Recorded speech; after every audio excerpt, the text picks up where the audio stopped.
En la cadena SER, Hora 25.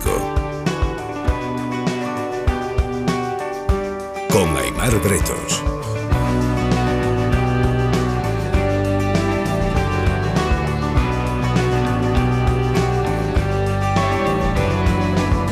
Trajeron ropas para impresionar, trapos y pieles en forma de abrigo, pero ¿quién quiere taparse si aún no conoce el frío? En 2007, Aimar Elósegui, un chico trans de Hernani, en Guipúzcoa, al que sus amigos conocían como Moyo, Aimar se suicidó.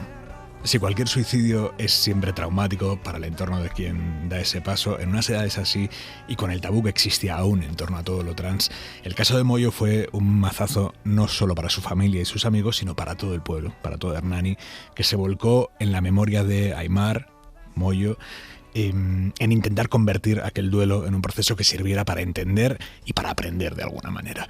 Después de ese tiempo, la periodista Katalin Miner, amiga íntima de Moyo, ha escrito un libro que sirve para recuperar su historia, para hacer justicia a la memoria de Moyo y para analizar los sentimientos personales y colectivos que se dispararon a raíz de aquella muerte. Ese libro se titula Moyo, y Katalin Miner lo publica con Libros del Cao. Katalin, buenas noches. Buenas noches. Bienvenido a Hora 25. Muchas gracias. Hay una cosa que dices en el libro y me llamó la atención y es ¿cuánto tiempo tiene que pasar para poder empezar a hacer memoria? ¿Cuánto tiempo tenemos que dejar enfriar las cosas para que pasen de estar lo suficientemente calientes como para que no nos cieguen y empezamos a poder hablar de memoria? ¿Tienes respuesta ya para esa pregunta?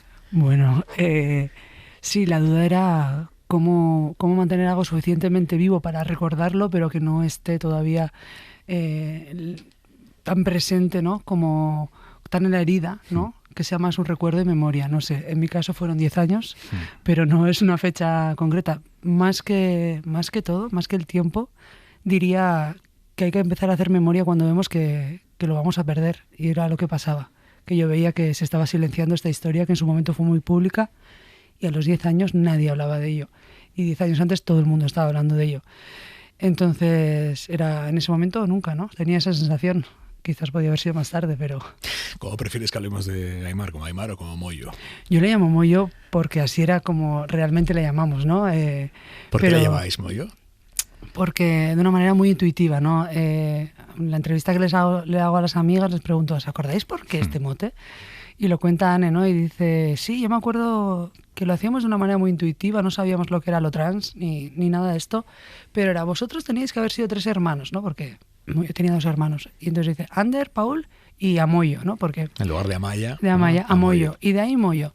Y era un mote que a él le gustaba mucho, que siempre se sintió muy cómodo y de hecho la gente nueva que le conoció después de su transición sí le llamó Aimar, pero nosotros siempre le llamamos Moyo y él firmaba como Moyo y a mí me parecía como una manera cariñosa de recordarle, ¿no? Llevar su nombre elegido de alguna manera y su nombre más intuitivo, más primigenio de esa transición, ¿no? Que desde un cariño, desde una intuición de aquí, tú una chica no eres, no sabemos qué, ¿no? Y bueno, a él le gustaba mucho y por eso. ¿Cómo fue la transición? ¿En qué momento él decidió o vosotras le preguntasteis a él o quedasteis con él el empezar a tratarle como chico y no como la chica como la que le habían tratado hasta entonces?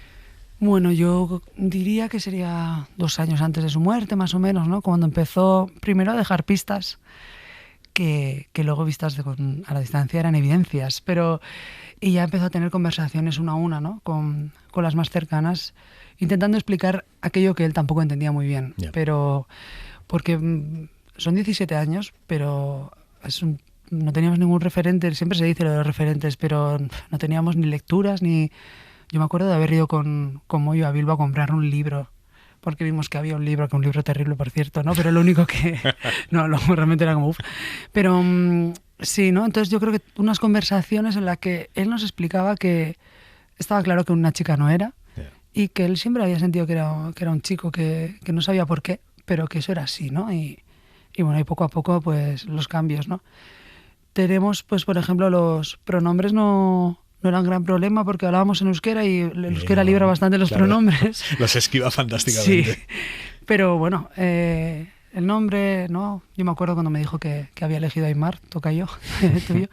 Y se me hizo raro, pero un rato, ¿sabes? Como, te pega, ¿sabes? Hay estas cosas que te pega, ¿no? Y bueno, muy poco a poco y muy intuitivamente todo. Cuentas en el libro algún episodio de sufrimiento que además posiblemente muchas personas trans hayan pasado exactamente por el mismo, que es ese profesor que al pasar lista, a pesar de que tú le has comunicado que eres Aimar y que quieres ser tratado como un chico, insiste en nombrarte como Amaya. Sí, es un episodio muy duro porque le jodió la vida, ¿no? Porque él empezó a estudiar ingeniería en Donosti y, bueno, cuando empezó la transición decidió cambiar de modalidad y ir a Bilbo y empezar de cero, ¿no? Empezar como Aimar. Y entonces no había, bueno, ni ley trans evidentemente, pero tampoco ni esta conciencia ni nada. Y se tomó el currazo de ir de uno en uno a los profesores, explicar su situación y pedir por favor, porque papeles no podía cambiar nada, pero tal. Y va bien y a la semana, ¿no? Alguien te jode, te destapa, ¿no? Y ya es duro empezar de cero, cuando, ¿no? Cambiar de carrera y tal, ¿no? Y eso le dolió mucho, eso fue un bajón muy grande, sí. ¿Tú crees que el sufrimiento derivado de su transición fue el catalizador del suicidio? Bueno, él así lo dice. Su carta de despedida, que está recogida en el libro, porque es muy potente y creo que es muy clarividente, era una persona muy lúcida y veía que visto lo visto nunca podría llegar a ser lo que él realmente era, ¿no? Él sentía eso así, ¿no? Creo que unos años más tarde hemos entendido que eso no es así, ¿no? Pero él veía toda una vida de pelea, toda una vida de explicarse quién es, y yo creo que ese cansancio previo, ¿no? Dijo, yo no quiero vivir así, y lo deja escrito muy claramente, ¿no? Cuando vi la carta escrita por su puño y letra, para mí fue un shock y me sentí de alguna manera vulnerando un poco su intimidad. No sé si llegaste a tener dudas sobre la pertinencia de publicar la carta escaneada, digamos. Sí, muchas. La carta de despedida que dejó cuando se suicidó. Sí, porque este libro no pretende en absoluto entrar en el morbo. De hecho, es una acción de responsabilidad colectiva. Es un libro bastante político, aunque parta de lo personal y emocional. Y hay un momento que yo entrevisto a Irache Retolaza y ella comenta que conoce a Aimar a través de otra gente y que sabe que hay una carta y que como ellas en una compilación, en un libro que hacen, meten la carta. Entonces, toda la entrevista que le hago a Irache es sobre la carta, ¿no? Y ella hace unas lecturas sobre la carta muy interesantes, ¿no? El hecho de que sea en euskera interpela a una comunidad, bueno. Y entonces, claro, llevo todo un capítulo hablando de la carta que ya está publicada en otro lugar y la editorial me decía, hombre, la carta... El lector se lo merece, ¿no? Yo siempre, cuando hago presentaciones, siempre aviso, porque a mí misma me impacta esa carta y la he leído unas cuantas veces, más cuando he tenido que hacer el libro, la verdad. Llevaba 10 años sin leerla y luego la leí otra vez. Y yo entiendo que es muy impactante, pero creo que para cuando llegas a ese punto del libro no hay amarillismo ni morbo, ya estás muy metido en la historia y la gente lo suele agradecer, ¿no? Es como, le dan un realismo muy potente, ¿no? Katalin, ¿cómo es el duelo derivado del suicidio? Porque todos hemos vivido la muerte en nuestros entornos más cercanos y hemos atravesado procesos de duelo, venidos de muertes por enfermedades o por lo que sea. Pero entiendo que el duelo derivado de un suicidio, que es algo que no todos hemos vivido, tiene sus especificidades. ¿Cómo es ese duelo? Sí, bueno, yo creo que casi todo el mundo estará de acuerdo que el sentimiento que mayormente te atraviesa es la culpa, y por mucho que nos la queramos quitar de encima y digamos que es judeocristiana y la podemos teorizar, siempre tienes la sensación de no haber hecho todo lo posible o de haberlo hecho pero no haber acertado o no... Bueno, y eso es algo con lo que hay que convivir. A mí me costó tiempo darle la vuelta, pero pasé de la culpa a la responsabilidad, ¿no? Y creo que es un buen paso. Y este libro nace de esa responsabilidad, no de esa culpa. No es un deber, sino es un querer hacer, ¿no?, memoria y ver que lo que nos movió sirvió para algo, ¿no? Y el duelo yo creo que es diferente porque también puedes pasar por el enfado, puedes pasar... Se llega a sentir rabia hacia la persona que se suicida. Al principio no, a mí me vino como a los 2 o 3 años, es curioso, ¿no? De repente, y no sé cuánto me duró, no me duró mucho, pero de repente dije, hostia, qué hijo puta, ¿no? Que te sale ya una cosa así, pero es una cosa... A mí no me duró mucho, hay gente que se queda mucho más ahí, ¿no? Yo entendí que su suicidio era derivado de una situación social, entonces, sin echar balones fuera, y también respetando muchísimo su decisión, muchísimo, bueno, no pasé mucho por ahí, pero he compartido con gente que sí lo ha pasado, ¿no? Entonces lo entiendo perfectamente, ¿no? Como creo que también ha cambiado, ¿no? En 2007 no solo no sabíamos tanto sobre lo trans, tampoco sabíamos tanto sobre salud mental, o no lo hablábamos al menos.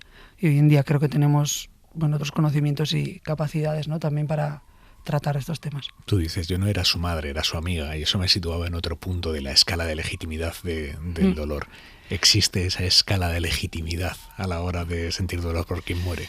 Pues no debería, ¿no? Pero un no lugar quizás es lo que existe, ¿no? Cuando alguien es su madre, su hermano, lo que sea, ¿no? Está claro, pero una amiga, ¿qué lugar, sí, qué lugar ocupa, ¿no? Todavía no lo sé. Para mí, creo que a día de hoy, y ayer lo comentaba con una amiga, ¿no? Como yo creo que es la muerte y el hecho que más me ha marcado en la vida, ¿no? Que ha hecho un antes y un después en muchos temas, ¿no? En mí. Entonces, pues no sé qué tan legítimo es, pero que yo sé que ha sido algo como muy impactante para mí y para quien soy ahora. Has dicho algo que es respetando claramente su decisión. Después de todo este tiempo en el que entiendo que has pensado mucho acerca del suicidio, ¿tú crees que existe el derecho al suicidio como tal?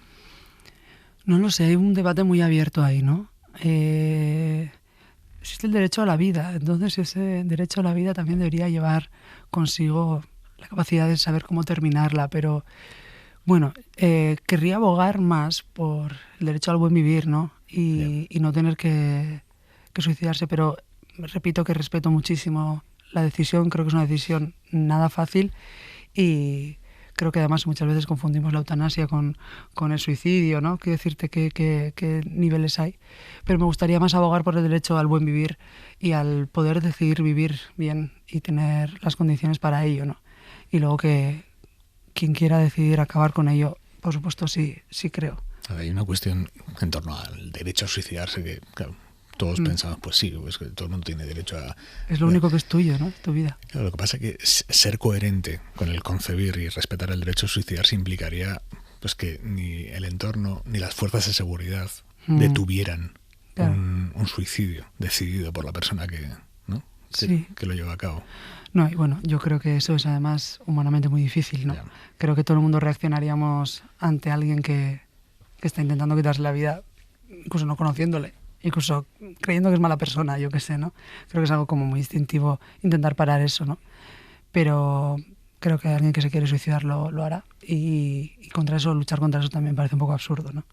¿Tuviste miedo a la hora de publicar este libro de que lo trans volviera a estar aparejado con lo trágico? Que ahora quien nos esté escuchando vuelva a escuchar transexualidad con sufrimiento en un mismo combo. Era mi mayor miedo y tuve que intentar mantener durante las entrevistas que hacía, ¿no? Bueno, era un recordar, era un ejercicio de memoria, pero yo tenía muy claro que yo no quería que acabara ese libro hecho polvo y con esta correlación interminable de lo trans con lo trágico, lo trans con lo duro, con el suicidio.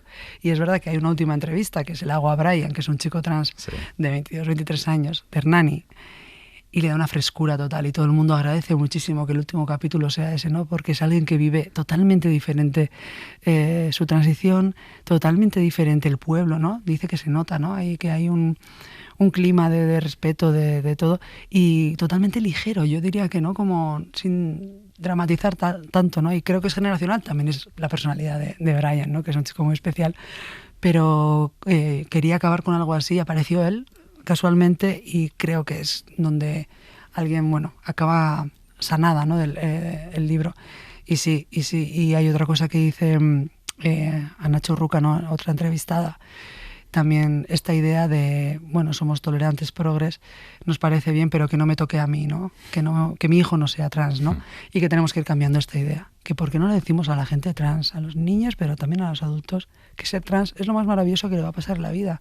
Que es una irreverencia al orden social más grande que está establecido, ¿no? Que es el género. Que va a tener un camino de descubrimiento brutal, ¿no? ¿Por qué no hay mensajes positivos asociados a transitar en este caso? Y creo que es una buena reflexión, ¿no? Pero realmente hoy estamos en ese punto. En 2024 se puede ser trans sin sufrimiento. Bueno, yo creo que en 2024 no se puede ser muchas cosas sin sufrir. O sea, eso también es verdad. No, es que a veces el tema trans lo empezamos y lo acabamos en la persona trans. Vemos a esta persona ha manifestado algo, hay un problema, lo va a solucionar en su cuerpo o en su esto, ¿no? Nunca miramos alrededor, ¿no? Y entonces lo que problematiza y lo que violenta a las personas trans y sus decisiones es el entorno, ¿no? ¿Se puede ser feliz rompiendo una de las mayores reglas socialmente establecidas? Yo creo que sí, pero vas a tener que curtirte mucho, ¿no? O vas a tener que pelear muchas cosas y sí, va a haber violencia, seguramente, pero también va a haber cosas maravillosas, ¿no? Y creo que se puede extrapolar a otras partes de la vida también esto, ¿no? ¿Qué te sugiere a ti el debate profundo dentro del feminismo sobre si la lucha feminista y la lucha trans son aliadas, van juntas, una eclipsa a la otra? Mira, pasó una cosa muy curiosa cuando escribí el libro en euskera hace ya 5 años. Entonces, cuando lo traducíamos, con Irati Turritza, la traductora, de repente me llama un día y me dice, qué gracioso esta frase que estoy traduciendo. Yo, pues, y es de principio. Entonces, yo estoy recordando 10 años antes y digo, ahí en 2007 no intuíamos la relación tan evidente que vemos ahora entre el feminismo y lo trans. Vamos. Y 5 años después de haber escrito eso, tienes lo que no un debate montado. Claro, lo que no intuíamos era lo que venía. Y entonces ha sido como muy curioso ver, bueno, también darte cuenta que son debates nuevos, importados muchas veces, ¿no? Que no lo ve. Claro que podemos debatir en cosas, pero lo que yo no me esperaba era la violencia y la virulencia, ¿no? O sea, creo que hay un odio muy grande, desmedido, contra las personas trans que yo todavía no llego a comprender, ¿no? De dónde nace, porque no es un debate ya, es una cuestión de ataque. De todas formas, soy bastante optimista y realista porque es donde yo milito y mi activismo feminista transcurre y es transincluyente en la gran mayoría, y creo que eso también debemos de decirlo, ¿no? Luego también los debates han sido utilizados y creo que tenemos que hablar por su nombre, y creo que la mayor parte de la agenda, el movimiento y las personas feministas son transinclusivas. ¿A Moyo le habría gustado leer este libro? Mira, estuve con su madre hace poco llevándole el libro y me volvió a repetir algo que me había repetido antes. Ahora te vas a Madrid, me dice. Y madre mía, te llega a ver y te mata. Y yo le digo, ¿por qué me dices esto? Y me dice, con lo tímido que era, ¿no? Y él era muy tímido, es cierto, pero también era muy luchador. Y él dejó por escrito todo, ¿no? Él dejó que quería que se supiera por qué se había suicidado, que quería que eso no pasara otra vez. Entonces, sí, yo estoy muy tranquila en ese aspecto. Sé que mi amigo, no sé si le gustaría leerlo, pero sí que su muerte no cayera en el olvido y no fuera en vano, ¿no? Y eso es una tranquilidad que tengo y que la familia también la tiene, y el apoyo que tiene el libro y, bueno, cómo mueve, lo que consigue mover el libro, yo todavía estoy alucinando, ¿no? Y entonces, bueno, estoy contenta con eso. Moyo, publicado con Libros del Cao. Katalin Miner, muchísimas gracias. Buenas noches. Buenas noches.